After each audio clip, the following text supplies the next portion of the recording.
चुनाव नहीं चल रहा। अभी राजस्थान में कोई किसी तरह का चुनाव नहीं है। चुनाव आएगा, नेता और पार्टी के लोग अपनी अपनी पार्टियों को मजबूत करने के लिए, कोई एमएलए बनने के लिए, कोई सांसद बनने के लिए, अपने आप को राजनीति में मजबूत करने के लिए, जैसे ही नजदीक चुनाव आएंगे, आम चुनाव 2028 के, आपको बड़ी बड़ी सभाएं होती हुई नजर आएगी, बड़ी बड़ी रैलियां नजर आती हुई देखेगी, नेताओं की गाड़ियां घूमती हुई देखेगी, नील लगा के नेता सड़कों पर डोलते हुए नजर आएंगे, बड़े बड़े प्रलोभन लोगों को देंगे। लेकिन मैंने 2028 के चुनाव के 2.5 साल पहले, 3 साल पहले राजस्थान में मैं एक ऐसी यात्रा निकालने जा रहा था। वो मैंने कामखेड़ा से आरंभ करी। कामखेड़ा से आरंभ करने का कारण ये था कि राजस्थान का मनोर थाना कामखेड़ा अंतिम बॉर्डर पे है, जहां से मैंने उस यात्रा को आरंभ करके, और वो यात्रा मैं पिछले अगले 11 जिलों में निकाल रहा था। उसके बाद अगर उस यात्रा को समर्थन मिलता तो मैं उसको यात्रा को पूरे राजस्थान में निकालता। और आप सबने देखा होगा उस यात्रा में जो मैंने मुद्दे रखे थे, तो मैंने 11 सूत्रीय मुद्दों पे उस यात्रा को निकाल रहा था, लेकिन जिसमें 3 मेरे मेन मुद्दे थे। पहला मुद्दा, राजस्थान को नशा मुक्त बनाओ। राजस्थान को नशा मुक्त बनाओ मतलब मेरा यह था, आज आपके गांव के आसपास जहां भी आप देख रहे होंगे, नशे का इस तरह से प्रचलन बढ़ गया है, इसमें में गांजा में, चरस में, घर के घर बर्बाद हो रहे हैं, परिवार के परिवार बर्बाद होते जा रहे हैं। और नशा जो लड़के जो नशा कर रहे हैं, वो केवल अपने घर और परिवार को बर्बाद नहीं कर रहे, वो नशा करने वाले लोग अपने परिवार को तो बर्बाद कर ही रहे हैं, वो अपने गांव को और अपने आसपास के वातावरण को गंदा करते हैं। जब वो नशा की पूर्ति करने के लिए जब उनके पास पैसे की कमी आ जाती है, उसके बाद वो चोरी डकैतियां इलाके में करते हैं। तो एक पंजाब में इसी तरह से कुछ समय पहले पंजाब में इसी तरह से नशा फैल गया था, और आज पंजाब में जब वो नशा सरकार से काबू नहीं आया तो गाँव में कमेटियां बन गई, सामाजिक संगठन आगे आ गए, और वहाँ के गाँव के जो पंच पटेल है वो आगे आकर गांव में ऐसी कमेटियां बना रहे हैं। और कमेटियां ये तय कर रही है कि गांव में कोई भी व्यक्ति नशा बेचता, कोई स्मैक का धंधा कर रहा है, कोई गांजा भांग जो इस तरह के नशा का जो है कारोबार, उसको अगर कोई बेच रहा है तो उसकी कोई गांव में जमानत नहीं कराएगा, कोई वकील उसके लिए खड़ा नहीं होगा। और धीरे धीरे पंजाब में इसका असर भी होने लगा है और वहाँ नशा कम होने लगा है।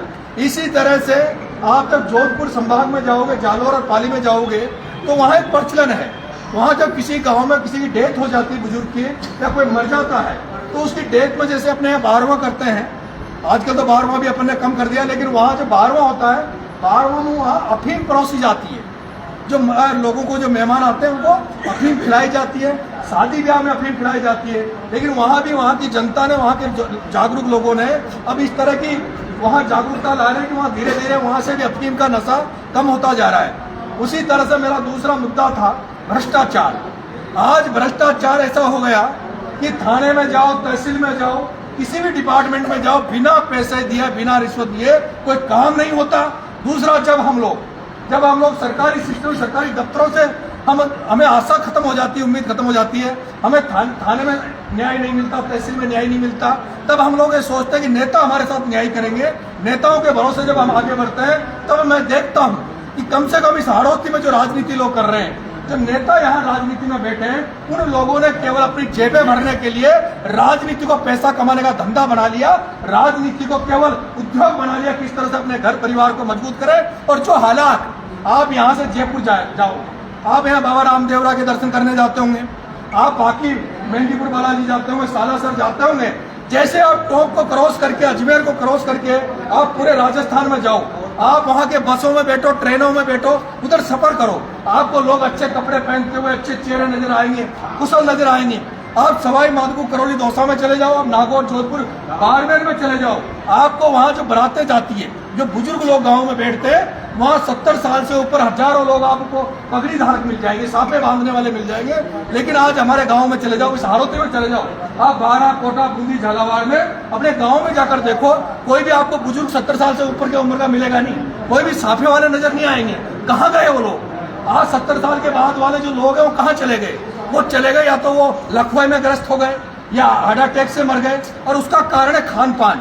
हमारा खान पान इतना खराब हो गया। मैं चाहता हूँ राजनीति करूँ, लेकिन राजनीति के साथ साथ इस एरिया में जागृति लाऊं, चेतना लाऊं। और मैं आपसे कहना चाहता हूँ, मैं इस हाड़ौती में पैदा हुआ हूँ और एक कहावत है, जननी जन्मभूमि स्वर्ग से महान। जिस व्यक्ति का जहाँ जन्म होता है ना, वो कितनी कमजोर एरिया हो, कितना पीड़ित पिछड़ा एरिया हो, लेकिन जिस एरिया में अगर कोई पैदा हो गया, चाहे वो जंगल में भी पैदा हुआ है, तो उसको वो घर प्यारा लगता है, वो एरिया प्यारा लगता है। इसलिए मुझे इस हाड़ौती को प्यारी लगती है। मैं इस एरिया में पैदा हुआ हूँ इसलिए, लेकिन मुझे दुख भी होता है जब मैं बाकी एरिया पश्चिमी राजस्थान देखता हूँ, पूर्वी राजस्थान देखता हूँ, उसके बाद इस हाड़ौती को देखता हूँ, तो मुझे यहाँ आंसू आ जाते हैं। जैसे आप इतनी बसों में बैठो, लोगों के चेहरे मुरझाए हुए हैं, जमीनें जायदाद हमारे पास है नहीं, नौकरियां हमारे पास नहीं है। हर गांव में या तो 10 लोग नौकरी मिलेंगे, 15 लोग, और नौकरी क्या मिलेगी, या तो मास्टर मिलेंगे, या पटवारी मिलेंगे, या कोई सिपाही मिलेगा। छोटी छोटी नौकरियां हैं। आप आज आपके थानों में चले जाओ, थानों में कौन बीट का कांस्टेबल है, कौन थाने में मेन इंचार्ज बना रखा, वो आके या तो जोधपुर का मिलेगा, या बांसवाड़ा का मिलेगा, सवाई माधोपुर का मिलेगा। यहाँ के लोकल सिपाही भी आपको थाना में मजबूत स्थिति में नहीं मिलेंगे, यहाँ के पटवारी भी मजबूत स्थिति में नहीं मिलेंगे। और अगर यहाँ के लोकल कर्मचारी अधिकारियों को अगर थानों में अच्छी पोस्टिंग दी जाए, तहसीलों में अच्छी पोस्टिंग दी जाए, तो उनमें मानवता रहेगी, वो हमारे कहीं रिश्ते में लगेंगे, तो वो उस तरह से भ्रष्टाचार नहीं करेंगे, पैसा कमाना उनका मकसद नहीं होगा, हमारे लोगों की मदद करेंगे। लेकिन जोधपुर बाड़मेर वो जो दूर से लोग आके यहाँ कर्मचारी जो थाने में लग गए, जिनको बीट कांस्टेबल बना दिया या जिनको थाने में थानेदार इंचार्ज बना देता है, उसको केवल इस एरिया को खाने के अलावा, पैसा कमाने के अलावा उनका कोई मकसद नहीं है। बहुत सारी चीजें उनको लेकर मैं लड़ाई लड़ना चाह रहा था। इन्हीं मुद्दों को लेकर मैंने जब यात्रा निकाली, मेरी यात्रा बड़ी सफल चल रही थी। आप सबने देखा हुआ किस तरह से उसमें जन समर्थन उमड़ रहा था। और समरावता कांड जब मैं देवरी उनियारा चुनाव लड़ा, उसके बाद जो समरावता का घटनाक्रम हुआ, वो घटनाक्रम ऐसा था जिसमें नरेश मीणा को बीबीसी लंदन में खबर चली थी, पूरा देश जानने लग गया था कि नरेश मीणा कोई राजस्थान में कोई चेहरा है जिस तरह का मेरी पॉपुलरिटी बढ़ी थी, जिस तरह का मुझे जन समर्थन मिला था। उसके बाद लोग, मेरे आसपास के बहुत सारे लोग हैं, मेरे शुभचिंतक हैं, मेरे परिवार के लोग हैं, वो ये चाह रहे थे, मेरे आसपास के लोग भी ये चाह रहे थे कि मैं समरावता घटना के बाद कोई छोटी मोटी घटना में अपना हस्तक्षेप नहीं करूं, कोई मैं धरना नहीं करूं, कोई प्रदर्शन नहीं करूं, और मैं दोबारा ऐसा काम नहीं करूं जिससे मेरे को जेल जाना पड़े। लेकिन आप सभी लोग सोशल मीडिया से आप सब सुन रहे हैं, मेरे लिए, नरेश मीणा के लिए समरावता से 1000 गुना दुर्घटना ये यहाँ का कांड था।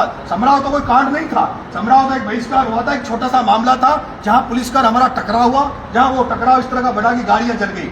लेकिन ये जो घटना यहाँ मनौर थाना में हुई है, अगर ये घटना मनौर थाना की जगह अगर नागौर में हनुमान बेनीवाल के क्षेत्र में होती, यही घटना अगर महुआ टोडा भी में होती, तो आज उनको 1-1 करोड़ रुपए मिलते और पूरे राजस्थान की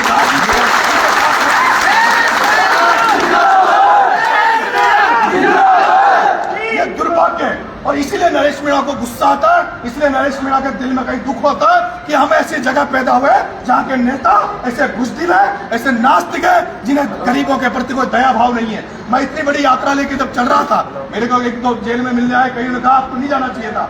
अरे वो 7 बच्चे मरे, 7 बच्चे, वो भील समाज के, आदिवासी समाज, दलित समाज के बच्चे मरे, जिनका कोई रखवाला नहीं था।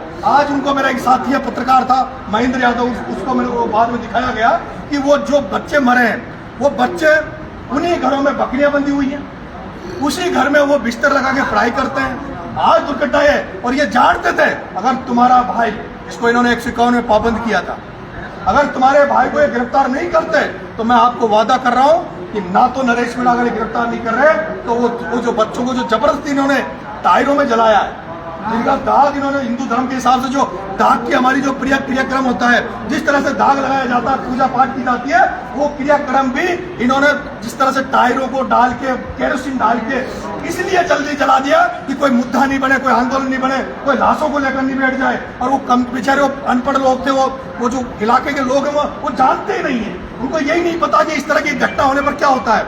आपको मैं बता देना चाहता हूँ, प्लेन अभी एक्सीडेंट हुआ था, ये बात मैंने ही उठाई, मेरे उठाने के बाद बहुत सारे नेताओं ने इस बात को बोला है। मैंने कहा कि जब प्लेन में जो यात्रा करते हैं, चील गाड़ी में यात्रा करते हैं, वो सब धनाढ्य परिवार के लोग थे, उनको जब करोड़ रुपए दिए जा सकते हैं। जब आप सांप्रदायिक दंगे में, चाहे हिंदू मुसलमानों में कहीं दंगा हो जाए, आपसी जातियों में दंगा हो जाए, वहां जब आपने 50-50 लाख रुपए दिए, तो ये भ्रष्टाचार की वजह से मरे, ये उस एरिया में मरे जहां की 2 बार राजस्थान की मुख्यमंत्री वसुंधरा राजे जी रहे, 89 से 10 बार सांसदियां बनी, उनके क्षेत्र में रहते हुए अगर बच्चों की डेथ हो गई और उनको केवल 10-10 लाख रुपए 10 लाख रुपए ST/SC के जब कहीं भी किसी तरह की घटना हो जाती है, किसी रेप या कोई भी झगड़ा हो जाता है, मृत्यु हो जाती है, उसमें एट्रोसिटी में जो 10 लाख रुपए मिलते हैं वो उन बच्चों को 10 लाख रुपए दिए। 10 लाख रुपए में तो कुछ नहीं होता। मैंने हमारे 2 बच्चे एक बार लाइट से बिजली से एक्सपायर हो गए थे यहाँ पे नाहरगढ़ में, किशनगंज में। नरेश मीणा वहाँ गया, दोनों लाख से लेके 24 घंटे बैठा रहा, 28 लाख रुपए उन दोनों बच्चों को दिलाए, 28 लाख रुपए। और वो बच्चे लाइट से बने थे, ये बच्चे सिस्टम की खराबी से मिले थे। ये बच्चे क्योंकि मुझे इसलिए दुख था क्योंकि मैं जब छबड़ा चुनाव लड़ा तो छबड़ा में मैंने हर गांव में इस तरह के हालात देखे।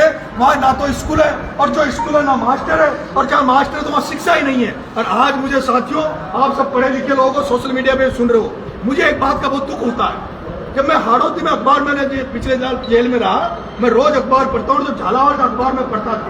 मैं धार्मिक व्यक्ति हूँ, मेरे घर में शंकर भगवान का मंदिर है, मैं शिव जी का भक्त हूँ, महाकाल के दर्शन करने जाता हूँ, ईश्वर को मानता हूँ, खाटू श्याम जी को मानता हूँ। लेकिन यहाँ जिस तरह धार्मिक आडंबरों के नाम पर जो समाज को बर्बाद किया जा रहा है, वो धर्म नहीं है दोस्त।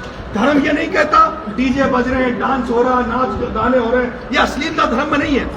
धर्म वो है जब आप ईश्वर के सामने बैठ के शांति से भक्ति करो और हमें ऊर्जा ईश्वर से मिले। लेकिन यहाँ शिक्षा की कोई बात नहीं कर, अखबार में कोई लाइन नहीं आती, कोई स्कूल बनाने की यहाँ बात नहीं करते, कोई निःशुल्क कोचिंग चलाने की यहाँ बात नहीं करते। अगर इसी तरह रहा तो हम बहुत बर्बादी की तरफ जा रहे हैं। ये एरिया हमारा बहुत पिछड़ा हुआ है, हम और पीछे चले जाएंगे।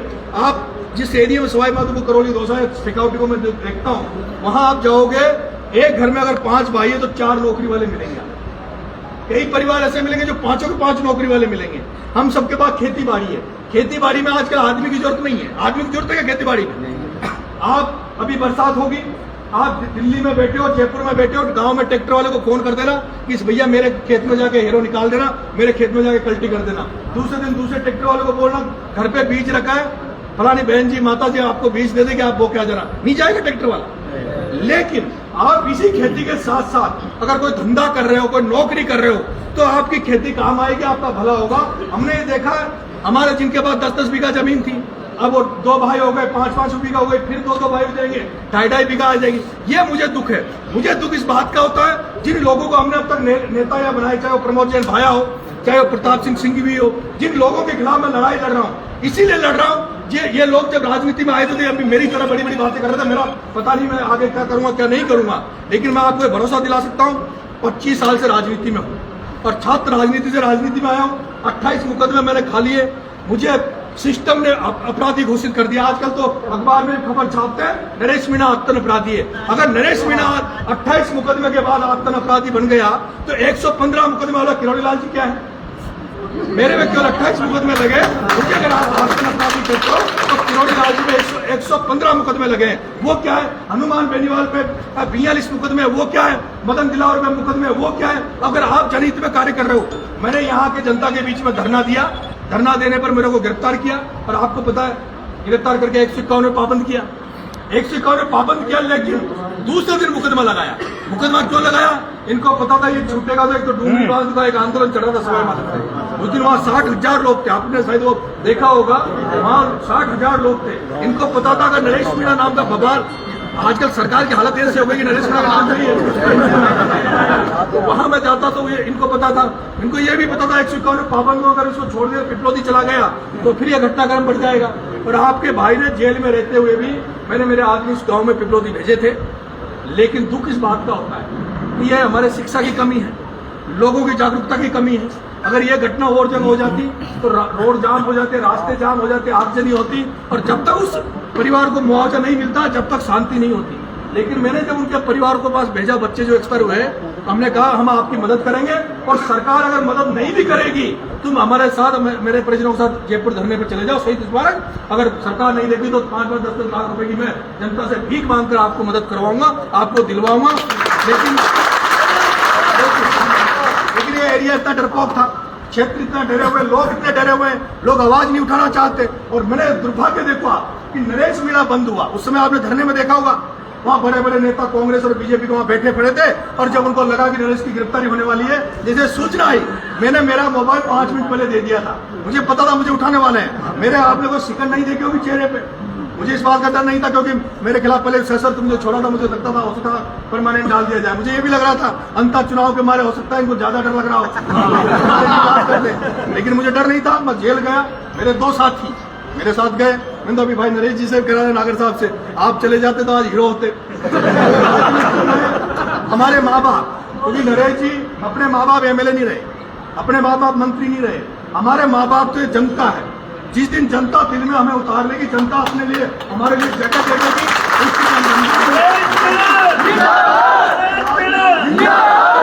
राजनीति तो जिस तरह के हालात हो गए नरेश जी, मैंने देखा है।